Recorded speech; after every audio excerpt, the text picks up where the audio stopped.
Hey, Vlad here, devinside.com. Welcome to another video.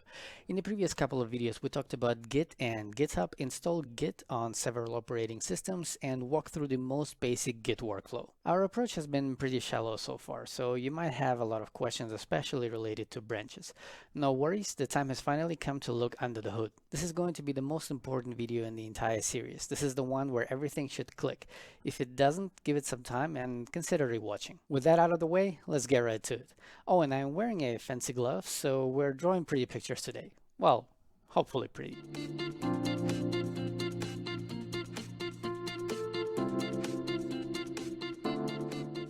Alright, now since the beginning of version control systems, there was a clear need to diverge from other developers' work. In fact, this was one of the most important reasons for the existence of such systems. The metaphor or the analogy that was chosen for it were trees, and trees have branches and leaves. In fact, for now, it doesn't even matter whether we're talking about the real trees or the tree data structure, which is very well known to computer scientists and hopefully to all programmers. Now, we're going to talk a lot about things like trees, branches, and leaves in this video, but the most concerning one of them are the branches. Pedagogically speaking, when analogies are introduced, they're supposed to abstract away or hide the details of the inner workings of a system. This is done presumably to hide the complexity of those inner workings. For instance, you don't need to understand exactly how the gasoline is injected into the engine when you press the gas pedal. When you press, you accelerate. When you let go, you decelerate. End of story. However, when it comes to branches, at least the way they're implemented in Git, I have two issues with this analogy. The first issue is that branches is what is known as a leaky abstraction. This analogy, this model of thinking of diverging into different history lines in terms of branches of a tree breaks very often, as we will see in this video. In fact, even trees themselves are very leaky. The second issue is that the way that things work under the hood in Git is actually, again, in my opinion, easier to understand than this leaky branches abstraction. So for this video, I will ask you to forget everything you know about branches, especially if you're coming from other version control systems. Now, before we get to it, I need to mention something very important. We need to talk about two things today, and so there will be sort of like two parts to this video, and assuming that it doesn't get very long, we will talk about both of them in this video. I really tried not to mix these two parts in the same video, but I couldn't figure out how to do it. We need both to understand the full picture. The issue is that the concept of trees is going to appear in both of those parts, so I'm going to try as hard as I can not to confuse you. There should be a clear cut though, so we should be fine. In the first part, we will talk about how Git acts as a database, and so we will see how everything is stored internally. And in the second part, we're going to talk about branches, and as already mentioned, trees will make an appearance in both of these parts. In fact, these two parts are actually layers on top of each other. The first one is the commit graph, and the second layer are the branches built on top of this commit graph. And I swear to God, it sounds way more complicated than it actually is. Enough hand waving, let's finally begin. Now, Git can be viewed as a database which stores four types of things. Let's call them objects, four types of objects. We will go through them in a second. The most important part about them is that all of them can be identified by, found by, etc., by unique keys. There is only one type of key for all of the four types of objects, which is a cryptographic hash of the object in question. To be more precise, it's the SHA-1 cryptographic hash, and we're going to have a tiny conversation about its safety towards the end of the video. If you're not familiar with SHA-1, it's a 40-digit hexadecimal number. Obviously, there is more to it, but none of it is necessary for this video, except for the part where we're going to talk about the safety concerns, but that's going to be at the very, very end. And this is all you need to know about the keys for now. There's only one type of key, no matter which kind of object you want to store in a database. Let's talk about the objects now. Most version control systems are the so-called delta-based systems. Every time you make a change to a file, the change itself, the delta is stored. And then any particular version of a file can be calculated by taking its initial state, when the file was empty, and then applying all the deltas on top one by one. The classic streaming or event sourcing approach. Git does not do that. Instead, every version of the file is converted into binary, its cryptographic hash, its SHA is computed, and the whole object with some additional metadata is stored in a database under the SHA. Some arbitrary data without any shape or form is usually called a blob. It's just a blob of data. So the first kind of object that Git stores in its database are blobs, which correspond to files, or to be more precise, to versions of files. And these are going to become the leaves in our tree analogy. The second type of object Git stores is your directory structure. And what better way to store a directory structure than trees? So we have blobs and trees. Both of them are objects stored in Git's database. Both of them are stored under their unique cryptographic hashes, which is the SHA-1. The third type of object Git stores are the commits. So every commit has its own SHA, and so it can be identified by it as any other object. A commit is a reference or a pointer to a tree, plus some additional information. It's the name and email of the author, it's the date, and a couple of other things. There is one other important part of information that is stored in the commit, but I'm not mentioning it here on purpose. We're going to get to it in a bit. One hopefully obvious fact related to the inner workings between commits, trees, and blobs is that new blobs are only created when necessary, when there are changes to a file. Otherwise, the existing blobs are reused. All of the objects discussed so far are immutable. And by the way, when immutable data structures share some structure, they're called persistent data structures. The fourth object Git stores are tags, and I'll be honest, tags are not very important for this video. For now, think about them as follows. Tags contain references to commits, commits contain references to trees, which represent directories, and those contain references to blobs, which represent files. And that's pretty much it. Now, Git has a couple of commands that allow you to interact with its database. Granted, those are not the commands that you're going to be using in your day-to-day work with Git, but they're very, very helpful in gaining this deep understanding of Git. And also, we'll only take a look at a couple of them, so no worries. Let's go and grab a random commit from the previous video and play around with it a little bit, inspect it a little bit and whatnot.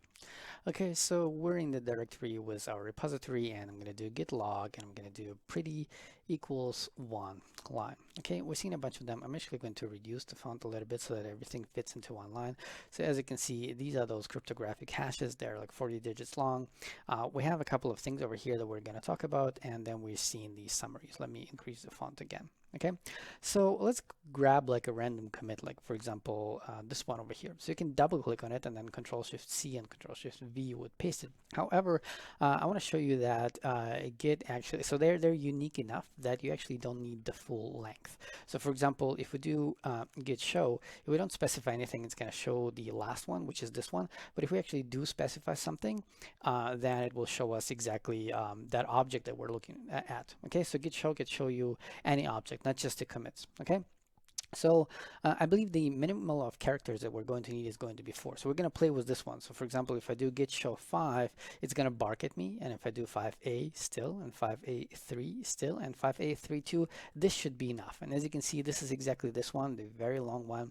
And we're seeing a bit of information over here. We're not super interested in too much information over here, but as you can see, you see the author, you see the name, you see the email, you see the date, you see the summary, you see the message, you see the diff, the difference, what changed, and we're gonna have a separate video about diffs. Okay, for now, the next thing I want to show you is that there is a special flag which you can do. So before we did git log preview one line, you can also do -- abbreviate the commit. Okay, and it's going to do it like this, and everything is going to fit into one line. And there's also a shortcut. You can do git log -- one line, and it's going to do exactly the same thing, right? So it's going to do both of them together. Now, the command that we will use next is actually not going to be show. It's going to be another built-in command. And by the way, these low-level commands, they're called the plumbing commands. Okay, so this one is going to be ls tree. Remember, commits are just references to some trees. So if we do git ls tree and give it the same hash, we should see the tree that is behind. Now, in our example, we actually don't have any directories. Remember, we just have we have like 3 or 4 files, and they're all, well, we can actually see this, right? We just have a couple of files in there. So when we're going to use ls tree, we're actually not going to see any trees, but in a second, we're going to create a directory. Okay, so I'm going to do git, instead of show, I'm going to do ls -tree like this. And what was it? 5832. Okay, so this was this one. Okay, so this is exactly what we're seeing. We're seeing like the tree structure, but because because we have just a couple of files, we have no directories, we're seeing like all of these, and they're just blobs. Okay, so for example, if we do git ls tree again, and now we're going to do for example, I don't know, the readme, for example, right, 6dbd, right, 6dbd, ls tree will tell us that this is not a tree object. Okay, but it's fine, so we can go and we can use show. Okay, git show this thing, and this is exactly this file. And notice, like, this is exactly what I told you before. Git does not store the deltas. It is actually exactly the file, the snapshot of the version of the file as it was when this commit happened. Now I obviously want to show you some trees, so let's go and create an empty directory. And by the way, I want to show you also that Git pretty much ignores empty directories. So we're going to create a directory with -p. We're going to call it subdirectory 1, and inside of it we're going to have subdirectory 2. Okay. And first of all, I'm going to demonstrate to you that Git does not see that, right? Git only cares about files. So if you do git status and we do git add everything, do git status again, and then we're going to commit -m. We're going to say not going to happen because it's not going to happen. Nothing to commit, working tree is clean. Okay, so let's actually go into subdirectory 1, subdirectory 2, and it's sort of like a convention. You know, if you create some sort of like templates that are based on Git, if you want, like, you know, the directory structure to be preserved, you create empty files in there, and it's sort of like a convention to call them .keep. Remember, every in case you're not familiar, every file on the Linux system that starts with a dot is a hidden file. Okay, so we're simply going to do touch.keep. And so now you can do git status, and by the way, you don't have to be in the very top directory. So Git is just going to bubble up until it finds its database, its .git directory. There are some subtle differences, and we're actually going to see a couple of them in a second. Okay, so now if we do git status, we're going to see this. We're going to do git add dot. We're going to do git status again to see what changed. And now, as you can see, Git only cares about files, not about the directories. Okay, and then we're going to do git commit -m. We're going to say adds dot keep. All right, so git show shows us the last commit, which is the one that we just created. Okay, so now we can do ls-tree on it. Git ls-tree. Maybe I can actually do ls-tree without specifying anything. No, okay, I actually have to. Okay, so which one is this? This is 8b31. Okay, git ls-tree. Now notice that we're actually not seeing the directory, and this is happening because we're actually in a subdirectory. Okay, so if we go up a little bit, and I'm going to do the same thing, now we're actually going to see a directory. We're seeing a tree over here. Okay, so if I do cd again, and we're going to do git ls-tree again. So now we see, okay, we have like our files, and then we have the directory. Okay, and now we can sort of like descend again. Okay, so we can do git ls-tree, and now we can grab like this one, bd3c, bd3c, and it's going to show us, okay, inside of it there's another tree called subdirectory. Okay, so we do it again. We do 29 A4 like this, and we see, okay, this is like, you know, we're descending like completely. Now there is a file, and now we can do git show e69d. Okay, but the .keep file is empty, which is why we're actually not seeing anything else. I'm also going to show you another one of these very low-level plumbing commands called cat file. It's like the regular cat, but it's, you know, it's built into Git. So if you do git cat file, and it has a bunch of flags, we're only going to play with only one of them, which is t, and t shows you the type. Okay, so if we ask for the type of e69d, then it's going to say, okay, this is a blob. And if we ask it for a type of, what was it, like BD3C, for example, BD3C, then it's going to tell us that this is actually a tree. And if I go up and we find our commit, which was 8B31, okay, so I'm going to do 8B31, then we're going to see that this is a commit. Okay, so you can inspect which kind of object it was. Okay, let's forget about Git for a bit and recap how trees work in computer science. And we're only interested in immutable trees, by the way. Just to avoid confusion, we're not done with the first part yet, but we're already talking a little bit about something else. So far, we have used trees to represent directories. Now we're sort of going to switch a little bit to start talking about trees, which represent the commit graph. And we're already going to see this metaphor breaking down because graphs can have cycles, trees cannot. We're going to start with a singly linked list, which is a persistent data structure built out of pairs. Usually the way they are drawn is by drawing rectangles like this. Okay, and you kind of have like two halves, so it's sort of like a pair. In the first half or so to say, you're going to store your information, your data, for example, words or something. In our case, it's going to be commits. So for example, let's say that this is going to be ABC1 or something like this. Okay, and the second element of the pair is a reference. It's just a reference to another element, right? And the other element is also going to be a pair, right, with some other commit, in our case ABC2, and over here we're going to have another pointer. And then so you have a bunch of pairs, they are linked together with these pointers, and then usually, you know, the last element is slightly different. It's called, you know, it's called a leaf or the empty list, and you know, it's just an object that represents an empty list. Okay, so it's not even a pointer, it's just a dedicated kind of element to denote the fact that this is the last element in the list. One important thing to understand about immutable lists is that the elements can only be prepended. And again, this list is immutable. So when I say prepended, I actually mean, a new list can be created. So for example, if this entire list is the list A, yes, this is how I draw A. Hold up. A, like, you know what? Let me just do this. If this is the list A, okay, if you want to have a list B by prepending an element, you would have another element over here, right? So another pair. You're going to have some, I don't know, A, B, C. Let's call it 0 because it can be only prepended.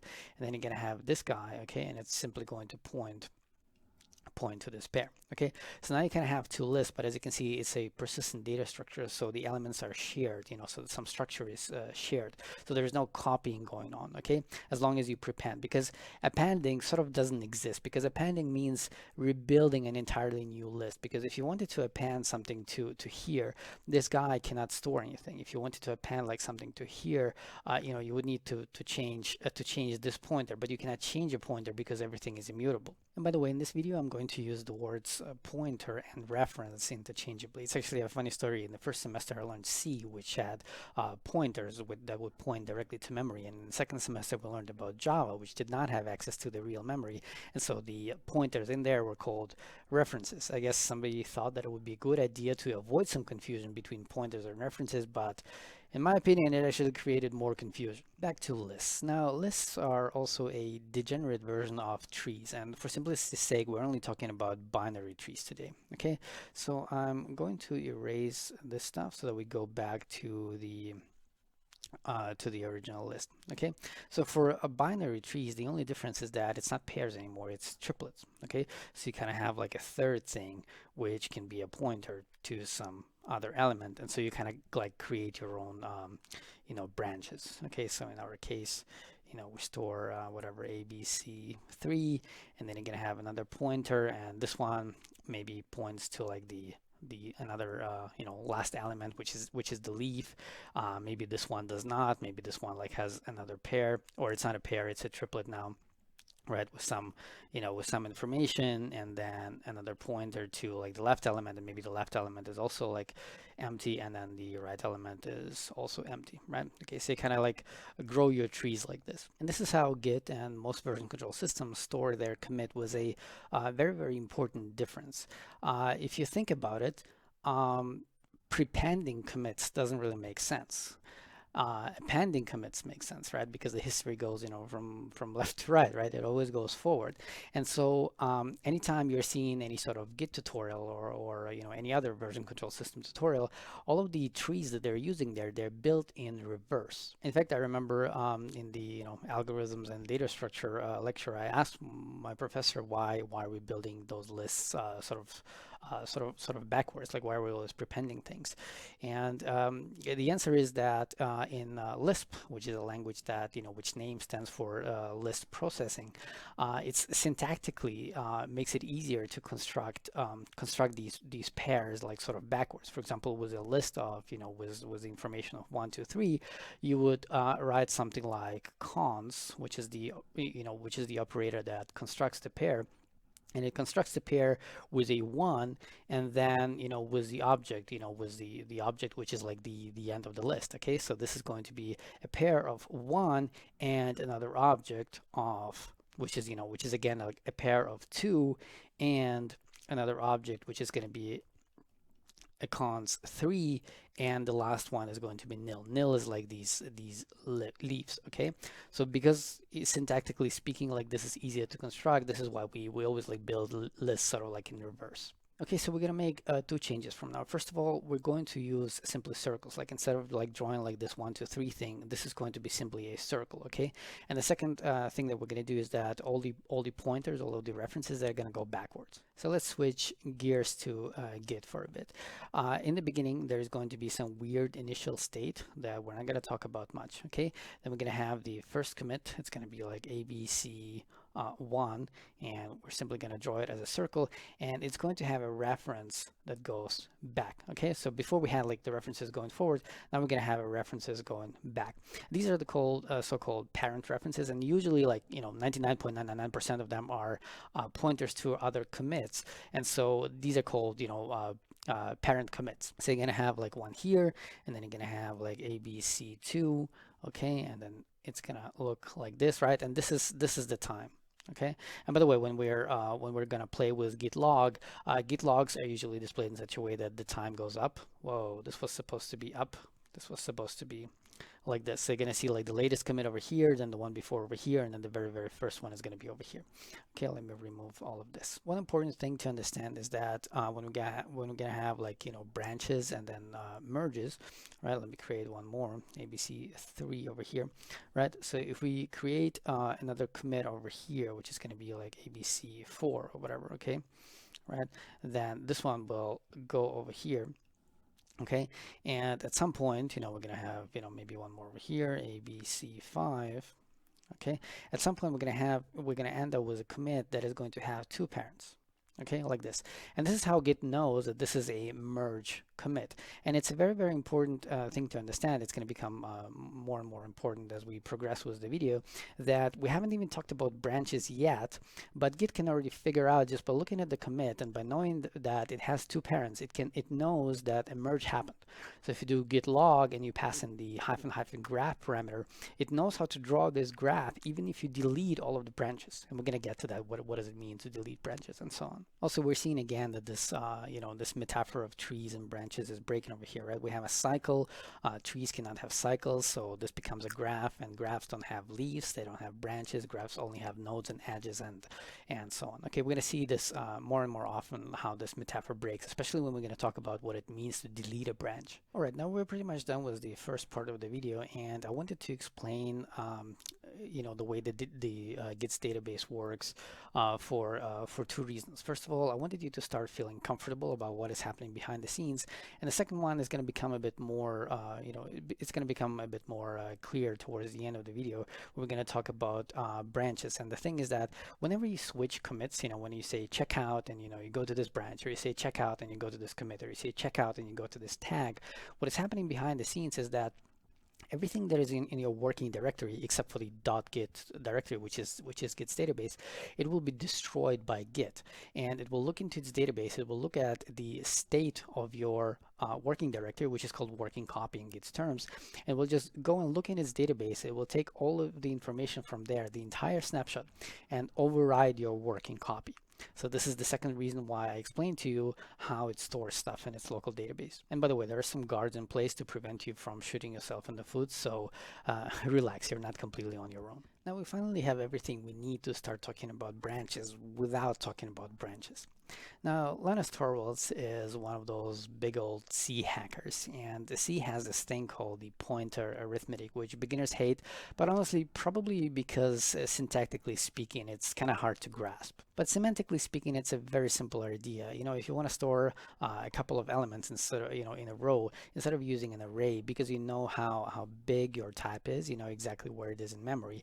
And so, for example, if you want to store like 3 integers in a row, you can just do like, +4, because the integer is 4 bytes long, so you're gonna end like in the next slot where the next integer is gonna fit, and then you do +4 again. And so you jump around with pointers like this. If it was a character, you would do +1 because it's 1 byte. Okay, now it sounds very complicated, but it actually is really not. The thing is that when he built Git, all of this, the entire branching model is built around moving those pointers around. Moving those pointers from A to B. Like there are many different pointers, and all of the commands that we learned so far, like git checkout or git fetch, behind the scenes they're doing two things. They're moving the pointers around, and they're grabbing the information from the local database and overriding your entire working copy. So we're going to draw some more pretty pictures today, but before we go there, actually going to go real quick and explain you a little bit this initial point, because it's a little bit special.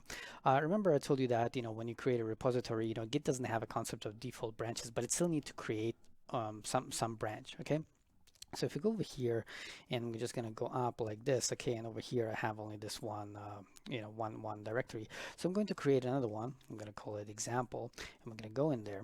Okay, and I'm going to do git init, which is a command that we haven't done before, but if you remember, this is my browser over here.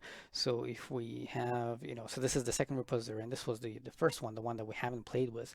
The very initial command was git init, and it has a couple of flags, and we're going to actually use one of the flags today, which is going to be we have the ability to specify the name of the initial branch, which is these days main, and also if we do right now git branch, we actually won't see anything because we're in this weird spot where we don't even have a branch yet. But if we do git status, we're going to see that we're on branch main. And by the way, there's also a way to configure this globally. So we're going to do this right now so that I don't have to do this again.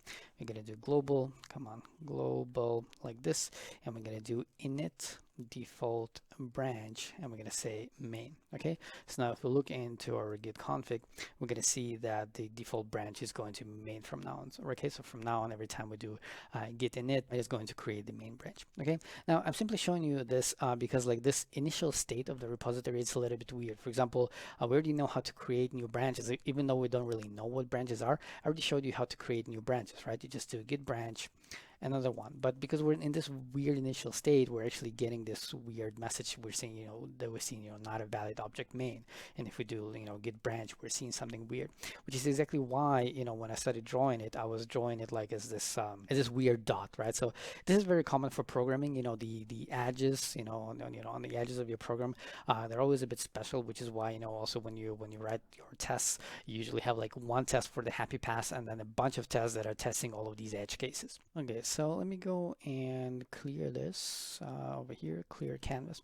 Okay, so we're gonna go through like a simple little simplistic example, right? So instead of actually like typing out the commands, I'm going to tell you the command and I'm going to show you what is happening behind the scenes. Okay, so if we're doing git init, for example, right, then we have like this weird, ether, right? This this darkness. Okay, this is what's happening when you do a git init. Okay, then if you do like git commit, then we're gonna have like abc1 like this, and it's going to have inside of it, it's going to have a pointer, which in this case points to this weird thing. Okay, I know it's actually not that pretty, but bear with me. Okay, now also the git log command, it has some colors, and I'm going to try to use the same colors as git log is using so that it's a bit more clear to you, but I sometimes might forget, so I hope it's not going to be too confusing. Now this is what we have seen so far, but also what is happening is that over here there's going to be a pointer from a thing called main. Okay, so we're going to define branches a bit later, but for now, think about branches as simply pointers. Okay, it's just a pointer, it's just a label that points to this. Okay, there is also another pointer, which is a very important one, and it's called head, and it's spelled all in caps like this, head, and it points to main. Also note the fact that it doesn't point directly to a commit, and this is going to be relevant a bit later in the video. Okay, so this is what has happened so far. A commit was created, it points back, it has some parent, which points to this ether, okay? And then there was a pointer created called main, points to it, and there's another pointer called head, which points to main, okay? Not directly to the commit, okay? Now, if we do something like git branch, whatever, right? So or git branch another, which means that we're creating another branch. And again, a branch is just a pointer. So because we're still here, this is what's happening. Another. Okay, so this is already like a thing where you see that this branch and trees metaphor is breaking again, because like before, like if you want to have something that looks like a tree with branches, you would have something like this, right? But over here, nothing is happening like this. You would need like 2 more commits to make it look like a branch or a tree or anything like this. Okay, so branches in Git, they're simply pointers. Now let's say that we're creating another branch. We're gonna call it whatever. So I'm just gonna write it, whoops, again, like, see, I'm already making a mistake. So I'm gonna say whatever. Okay, and I'm using these colors again because git log uses these colors. Okay, so again, it's just another pointer. Okay, so now we have 3 branches, they all point to the same commit. So now if we do git branch -d whatever, then this branch is removed. And what does it mean to remove a branch? Well, it just means to remove a pointer. Okay, now, why is it called like deleting a branch? And the thing is that because, and this is exactly why, we recapped how trees work and everything, because all the references are stored backwards. If you don't know how you got there, right, then like if whatever was like the only pointer that was pointing to this commit, you would have no other arrows going inside of this commit. So you would have no way to find this commit. Okay, but we're going to talk about this a bit later. So now let's say that for some reason, we created this another branch, but we actually haven't switched to it. So we're doing git checkout another. Okay, and what is happening behind the scenes is that this head pointer is going to move. Okay, like this. Okay, we're going to take blue. Head is always going to be blue. Okay, head. Okay. Now, what is so special about this head pointer? And the head pointer, it always moves when you create a commit. So if we were to create a commit in a second, and let's actually go and do this. So let's say git commit something, add some files, whatever. Then we're going to have another commit. We're going to have like ABC2. Okay, we're going to have a circle over here. It's going to have a parent. Okay, so remember this was like the first layer, right? The second layer is these pointers on top, but the first layer is like always simple, your files are stored in Git's database. Their hashes are computed. The blobs are stored, the trees are stored, the commit is stored with author information, blah blah blah. All of these pointers and everything that we're talking about right now is a layer on top. Okay, so because this happened, the head is actually going to move, and the head, it has a power to actually move the pointer that it points to. Okay, so it actually take like all of these things and move it over here. So it's going to let me actually do it like this. Okay, so it's gonna do another, right, another like this, and technically head doesn't move, right? So we could draw it like this. Okay, but just for simplicity, I'm just gonna I'm gonna do it like this, head. Okay, like this. Okay. So what does it mean? It means that whatever head points to, this is what branch you're on, right? So we were on the another branch, which is why, and this commit is on another branch. So if we go back over here, if we do like git checkout main, for example, okay, then the head will move over here, right? So we're gonna grab the head, we're gonna put it over here. And this is why I explained to you what is happening, what is happening behind the scenes with the database, right? Git is going to look in its database, it's going to look at the trees and at the blobs that were over here, and it's simply going to override your entire working copy. Okay, so what we're going to do now, like this was like a regular, contrived example. What we're going to do now is we're going to take exactly what we did in the part 3 of this series, this typical Git workflow, where we clone the repository, we initialize the repository on GitHub, we clone the repository, we have some topic branch that we're creating, we're doing a couple of commands, pushing all of that stuff. So we're gonna go through exactly what we did. I mean, almost exactly what we did, sort of this basic workflow. And this time I'm gonna draw pretty pictures for you instead.